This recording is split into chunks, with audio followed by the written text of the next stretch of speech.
Prepare to win with PFF Fantasy. Use PFF's exclusive rankings, projections, advanced statistics, and more to win your draft in August and set the best lineups through the end of the regular season. Made special for the podcast listeners, use PFF promo code 49erspod to save 20% on PFF's Edge or Elite subscription anytime between now and the end of the season. Go to PFF.com to sign up today.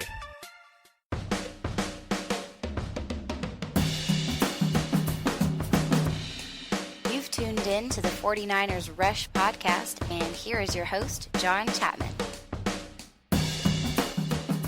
All right, 49ers fans, we are back with another episode of the 49ers Rush podcast. I'm your host, John Chapman, and let's just jump right into it. Today was a scary day. We're going to be covering Tuesdays and Wednesdays practice, but let's jump ahead a little bit. Two significant movements in 49ers preseason training camp. Nick Bosa and Jason Verrett went down with ankle injuries, both, foot, lower leg injuries. Neither are believed to be serious. However, both players had to leave the practice field and have MRIs scheduled for tomorrow, which will be Friday. So you got to take it with what it is. Thursday is going to be the MRI. I said Friday. It's going to be on Thursday, but this is a big deal. Now, Robert Saleh came out and said, I think he's going to be all right, and referring to Bosa. Didn't seem like a really big deal. It was a routine running play and just kind of got rolled up on, and that's kind of what it is. So until we have more information, we don't want to jump to conclusions and say he's going to be just fine. My guess is he'll probably sit out about a week or so. Now, with both of these players and their injuries, here's what you have to look to. Ligament damage, and if it's classified as a high ankle sprain. High ankle sprain is bad, which usually references ligament damage, which was is going to be about a 6 to 8 week timetable. That's going to be worst case scenario. Either that, even a break would probably be better because they can boot that up, and usually after about 4 to 5 weeks you'll be good to go. But the high ankle sprain is what we're trying to avoid. If it's just some swelling and routine ankle sprain, you're talking about a week to 2 weeks, which again, you don't want to rush either one of them back with their history. Now, we're going to be breaking down both practices, and the 49ers released their first depth chart as well for their first preseason game against the Cowboys. But I did want to stop and just say, I love the 49ers fan base. Faithful is, man, I've been a part of this for a very long time, since I was 10 years old. And I love our fans. Absolutely love them. However, don't be one of the people on Twitter or anywhere that says, told you we should have drafted Josh Allen, told you we should have drafted Quinnen Williams. That makes you look like an ass. I'm just going to be really honest with you. One, both of those players have also missed significant time with knee injuries. I understand the injury history of Bosa in his past, but don't be that person. They're gone. If you want to say that they play better and you want to say, see, we should have drafted, Patrick Mahomes over Solomon Thomas, that's one thing. That's an argument that I think you can make. But calling one of these people out after they get injured just is one of the worst things that a human sports fan can do. Call them out for lots of things, their play, whatever. Not whenever they get injured. Cannot predict a lower ankle injury. Neither one of these players have had an ankle injury like this in the past. An Achilles, sure, you could talk about that with Jason Verrett, but with Bosa, absolutely not. Anyway, having said all those things, we had our 9th and 10th training camp practices wrap up on Tuesday and Wednesday. There's one more practice in training camp, which will be Thursday tomorrow. Then they get Friday the day off, and then it's going to be August 10th, and we have preseason football, which I am so excited about. The next episode, not this one, but the following episode after this, will wrap up training camp, and we will be doing an all-out preview on what to watch for in the first preseason game. Don't pay attention to the score, even though that is of importance. You always want to win everything, even if it's just checkers. But the rotations, the snap counts, all those different types of things. That's what we are looking for. So without further ado, let's jump straight in to the 49ers release depth chart. We finally have something to go off of. Now, here's what's important about the first depth chart is the order of rookies and snaps and where everybody's going to be going. Don't pay so much attention to who the starters are right now. For example, Ben Garland is starting center on our first depth chart? Well, Western Richburg is still on the PUP, so obviously he is going to be out. So let's run through the offensive starters real quick. Wide receiver, we have Dante Pettis and Marquise Goodwin. No shocker there. Now, the big shock, I guess you would say, is, man, where is Deebo Samuel? Deebo Samuel is buried on the initial depth chart, which you would kind of expect that he's obvious going to climb. But the starters at wide receiver are Pettis and Marquise Goodwin. Behind those two, and again, they have this listed, what's going to be 12 personnel, 21 personnel, where you have 2 backs and 1 tight end. So that's kind of what we have there. So we have 2 backs starting with Matt Breida and Juszczyk, and then a tight end. So because of that, we just have 2 wide receivers on the depth chart they released, Dante Pettis and Goodwin.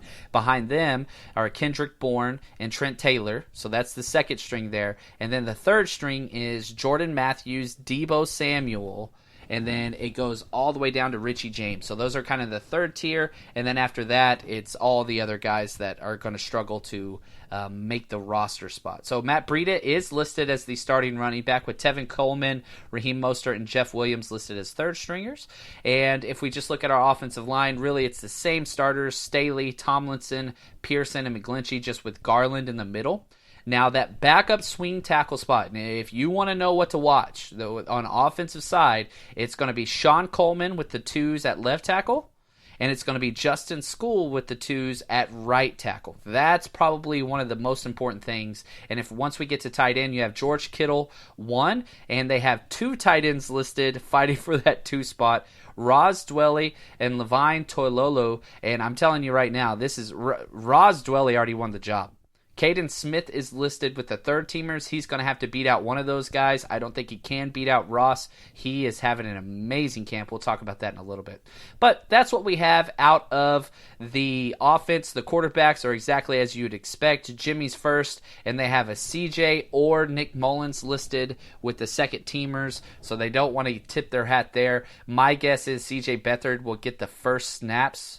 I just think that's what they're going to do because they don't want everybody to be convinced Nick Mullens getting the job. But believe you me, Nick Mullens is getting this damn number 2 job. I don't care what anybody else says. I don't care about the reports. It's his job. Anyway, we'll talk more about the camp report and how they've been doing since then. Now let's jump over to the defensive side.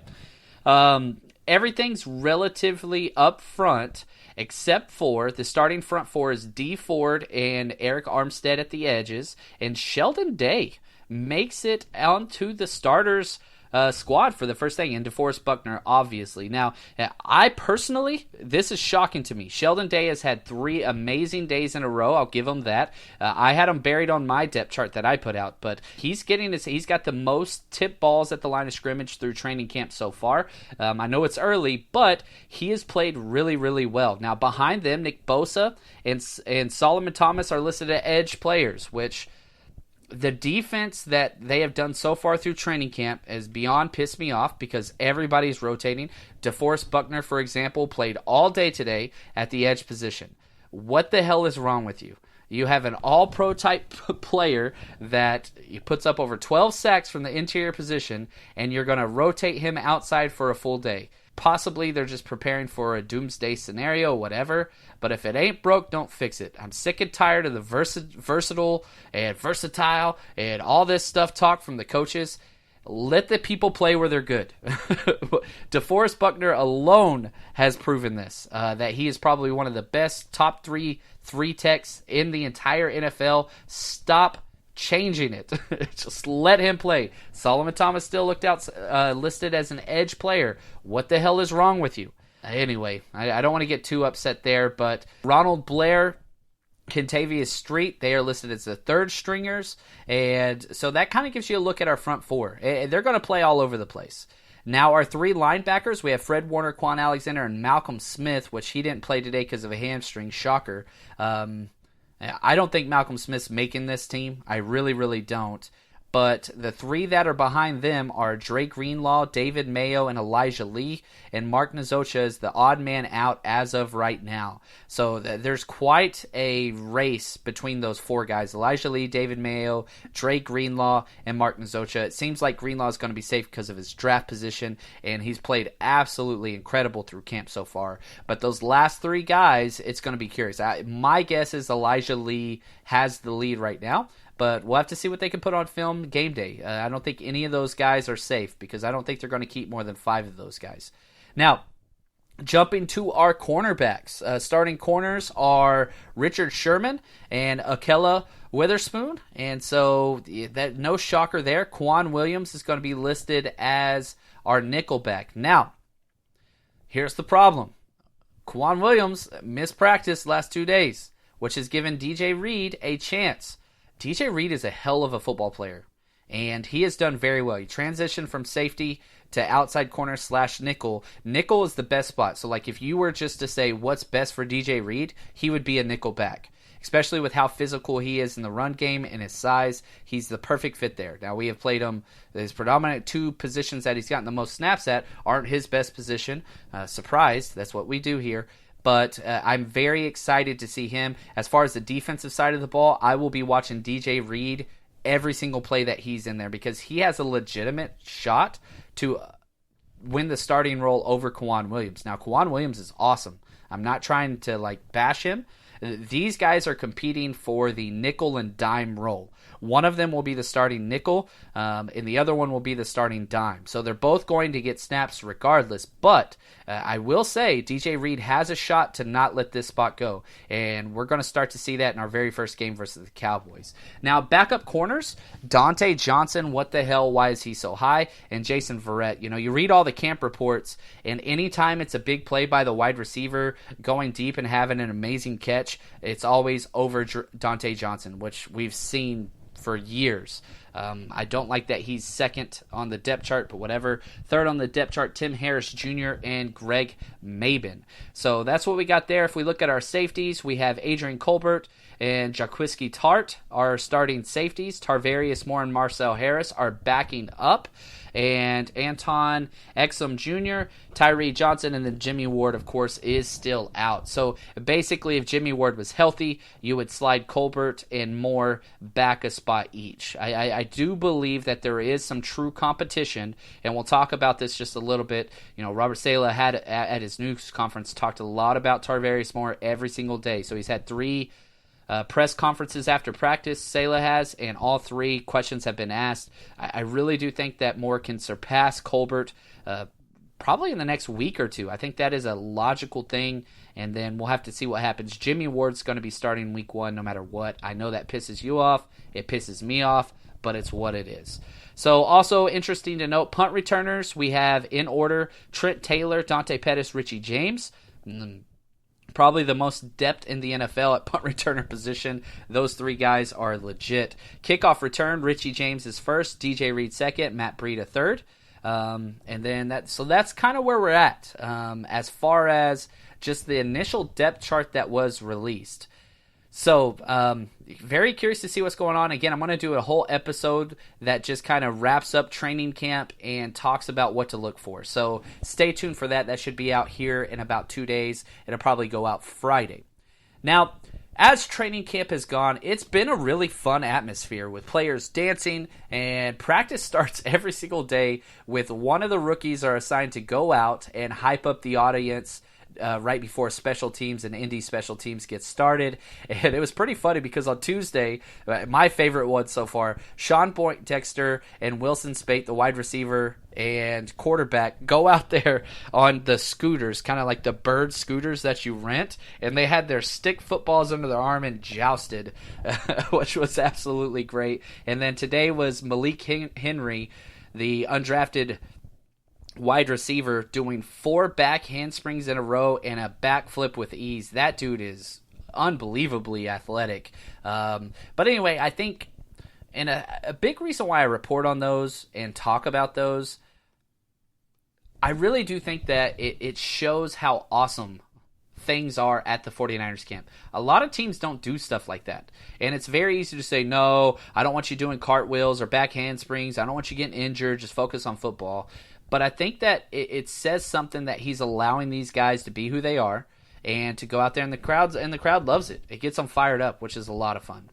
Now, real quick, couple other injuries that I want to look at. There were reports that today, Wednesday's practice, Marquise Goodwin also went down with a lower right leg foot issue, but he got up, limped over to the sidelines. Trainers looked at him. He walked it off a little bit and was able to rejoin practice. So nothing really to worry about there. This is kind of who Marquise Goodwin has always been, even back to his days as Texas. I'm a huge Longhorn fan. I've never hit that, but he was always going out of games because he plays so physical. One of the fiercest blockers from the wide receiver position in the entire NFL. He loves to hit, but he'll bang up his body to do it. And that's kind of what happened there. Eric Armstead sat out Wednesday's practice with a calf issue. So did Ronald Blair with a groin issue. And I think that's a real big reason why Buckner got work on the outside, is because we were missing. I mean, shoot, you look at it. We got D Ford out. Nick Bosa goes down. Eric Armstead's out. Ronald Blair's out. That's 4 defensive ends. So we've been fairly lucky throughout training camp without any major issues. Now, you could talk about, Jimmy Ward getting hurt. You could talk about Bosa and his hamstring issue in OTAs, or his ankle issue now, which we don't know about. But all in all, things haven't been that bad. A lot of nagging injuries, but this coaching staff and front office has come out and said, even before training camp started, we're not going to push it when it comes to injuries. We're not trying to be the best training camp team. We want to be the best regular season team. So just kind of understand, you all these are asterisk injuries. I think a lot of these players would be playing if it was game day and the game counted.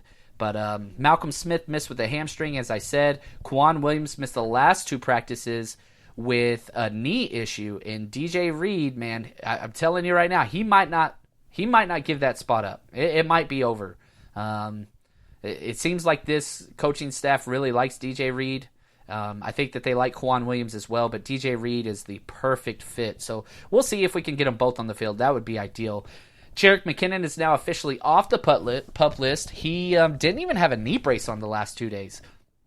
Just individual drills only. He hasn't taken part in any hitting or team stuff, but he is out there. And Witherspoon is back. He came back on Tuesday's practice, and man, the kid is good. He has whatever it is as a corner.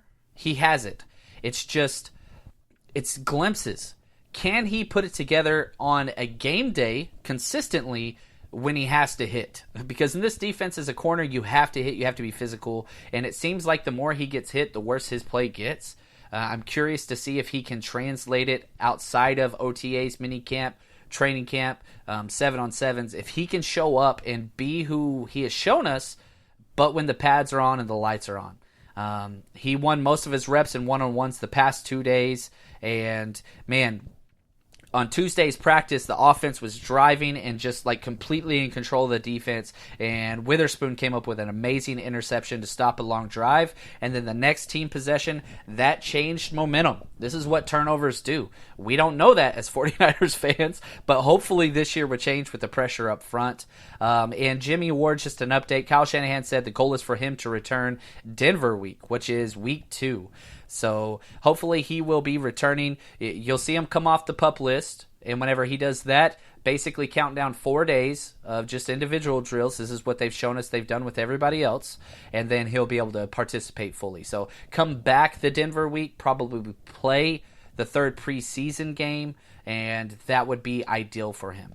Now jumping into how teams did the last 2 days, or players did the last 2 days, through team drills and whatever. Now, there has been an absolute emphasis on red zone, red zone, red zone, red zone. The last 4 practices during team, they have started off in red zone. And I love situational football. I love preparing your team for the different things that they will go through. They even did a safe red zone, which lots of teams call this different thing, where the offense starts up backed up on their own 5-yard line. And yeah, I haven't mentioned Solomon Thomas doing anything good so far through camp, and there's for a reason. But today he got a safety against the run game when they were doing backed up. So I want to give Solomon Thomas a shout out there because he's in the backfield consistently. He has one of the worst tackling rates in the entire NFL. He misses the most tackles of any D lineman in the NFL whenever he's in the backfield. Like he's one of those guys, if it was flag football, he'd be amazing. He just doesn't slow down or is never under control. And so he'll tag him with his hands, but he doesn't bring him down. But he made a hell of a play, and so I want to give him shout out there. Now let's talk about the quarterbacks, and I have both days' camp reports backed up, starting with Jimmy Garoppolo. He's had 2 of his best days of camp. Okay, very, very efficient. Tuesday's practice, he goes 9 for 13, and he had 2 dropped balls. One was dropped by Kendrick Bourne and the other by Kittle. One of those drops led to an interception, which was his very first interception of camp, and it wasn't his fault. And so he made it a long way. You're talking 9 practices without throwing an interception, and then a wide receiver drops at Kendrick Bourne, and they get an interception off of it. He was sacked once Tuesday by Nick Bosa. Bosa has had a sack every single practice that he has been in, except for today when he got injured. So, you know, you look at what's going on with Jimmy Garoppolo and what we expect from him. Kyle Shanahan came out and said he will play in week 2 of the preseason versus Denver if there's no setbacks. So excited to see that. And then the following day, Wednesday, Jimmy Garoppolo came out and played absolutely incredible. He goes 9 for 15, but 4 touchdowns and 1 interception. Now, that 1 interception was a tipped ball, and he was sacked once as well. But during the red zone drill, this is what's awesome, and if you're a 49ers fan, this is what should make you the most happy. 4 straight touchdowns in the red zone drill. 2 of them were to George Kittle, and 2 of them were, well, hold your breath, Trent Taylor. This is just what it is. And after the 4th touchdown in a row, Richard Sherman lost it. He basically called the whole defense up and got in their face, talking about entitlement and being down, and you got to expect to be great and all these things. I absolutely loved it, and the coaching staff just kind of like sat back and let Sherman take over. He's going to be that guy. Now, he did throw an interception in the 2-minute drill, which was his first legitimate interception.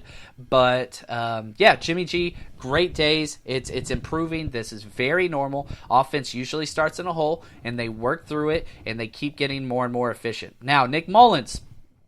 Nick Mullens has played absolutely incredible. He goes on Tuesday 5 for 9 for 1 touchdown. He had 2 drops.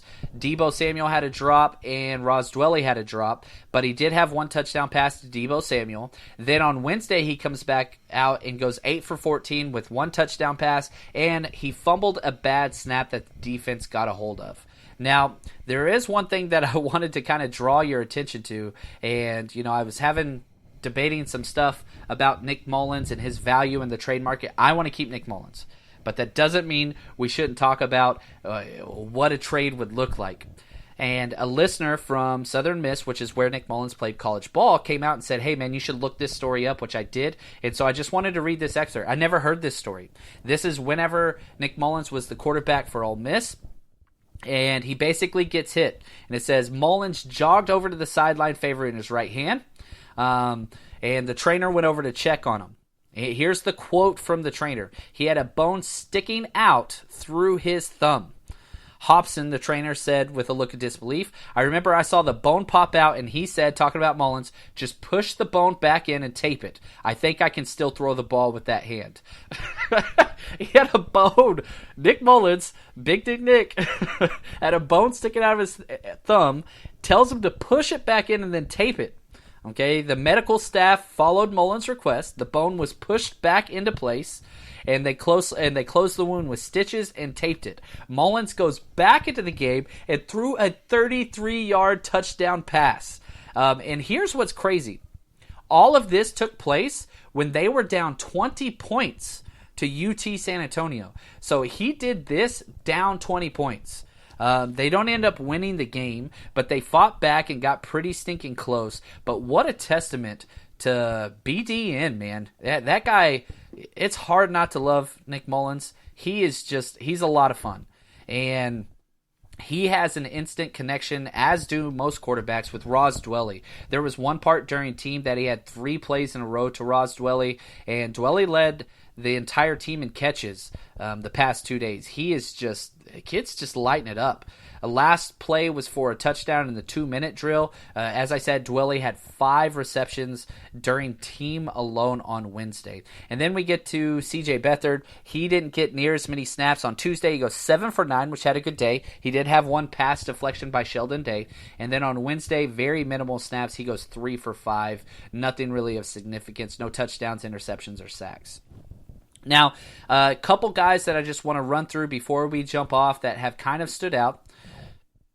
Deebo Samuel has looked phenomenal in one-on-ones and red zone one-on-ones. There were back-to-back reps that he had where he jumped up and just made like insane kind of Odell Beckham catches where the crowd, like you can hear him on the video going like ooh and ahhing. Like that is an actual thing when he is out there. He is very, very special. He just needs to get more consistent. Kendrick Barnes played great in the red zone. He did have that drop pass that led to an interception, as I said. Now, one thing that's interesting, Jalen Hurd has been up and down and is definitely a target of the 49ers secondary. You know, you go back to one of the first padded practices, and Hurd gets in 2 fights, comes back out, and they get up in his face, and Hurd does nothing.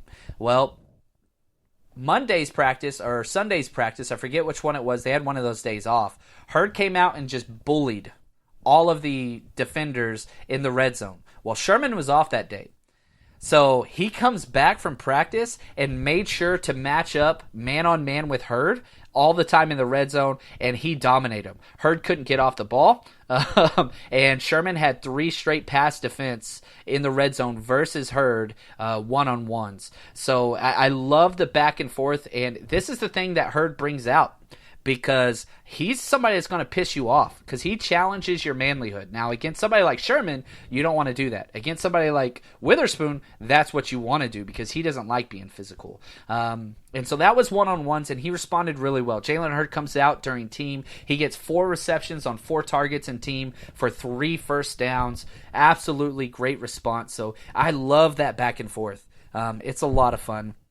Pettis and Kittle both had a fumble in Tuesday's practice, which they were called out. And interesting to note, in Wednesday's practice, Dante Pettis did not get 1 targeted pass by Jimmy Garoppolo. You don't want to look too much in it, but if things were trending, man, Pettis he's amazing in one-on-ones and 7-on-7s. But for some reason, it's just not working as well in team. He is getting separation in team. You can watch the clips that are out there, but he's just, for some reason, just not translating. Caden Smith's doing really, really well, but he's got to figure out something because as of right now, he's fighting for that 3rd or 4th tight end spot. Ross Dwelly's got it locked up. That's just what it is. So that's where we're at there. I do want to just take just a second to talk Tarvarius Moore. Because there's something that really pissed me off, and I put this up on Twitter. It got a lot of traffic, several thousand impressions. But, Robert Saleh, the defensive coordinator, gets up there, and I want to quote him because I don't want to speak out. I want to make sure I get what he said exactly. It's on Moore to accelerate his learning at the safety position, which just pissed me off. And I understand it's up to the player to learn this, but you forced this kid to play out of position for a year, and he never moved up the depth chart, and you just kept him there. If that was on a rebuilding team that had no shot at the playoffs after like week 9, what the hell is wrong with you? You didn't make the change during OTAs. You waited till the last day and then in minicamp.